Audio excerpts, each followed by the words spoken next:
নমস্কার বন্ধুরা, আপনারা কেমন আছেন? আশা করি ভালো আছেন। আমি খুব ভালো আছি। দেখুন, আজকে আমি একটা শাড়ি ডিজাইন করে দেখাবো।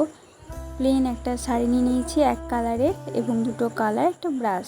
ডিজাইনটা করা খুবই সহজ। এখানে 10টা এভাবে দাগ কেটে নিতে হবে প্রথমে, তারপরে দুটো করে দাগের মাঝখানে একটা ভি লিখতে হবে উপর দিকে, তারপরে এভাবে পুরো সাদা কালার দিয়ে পূরণ করে দিতে হবে। তাহলে কত সুন্দর দেখুন একটা শিউলি ফুল হয়ে যাচ্ছে।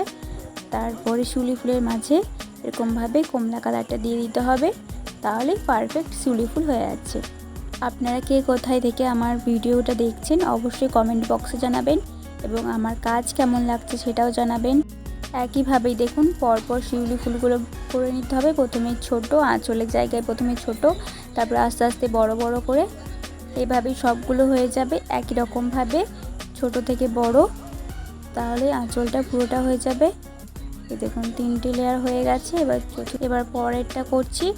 এভাবে আঁচলটা খুব সুন্দরভাবে হয়ে যাবে। প্রথমে তো অতটা বোঝা যাচ্ছে না, লাস্টে তখন খুবই সুন্দর লাগবে দেখতে। যেভাবে করছি এভাবে করবেন। আর ব্রাশের সাইজটা হচ্ছে 0, 000 বা 0 যে কোনোটা নিতে পারেন। আঁচলটা হয়ে যাওয়ার পর পাড়ের দিকটা এবং উপরের দিকটায় এরকমভাবে 3টে করে আমি করে নিয়েছি ওপর নিচ করে।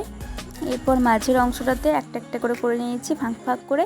তাহলে দেখুন কত সুন্দর গোটা শাড়িটাই আমার রেডি হয়ে গেছে। কেমন লেগেছে অবশ্যই জানাবেন, লাইক কমেন্ট শেয়ার করবেন।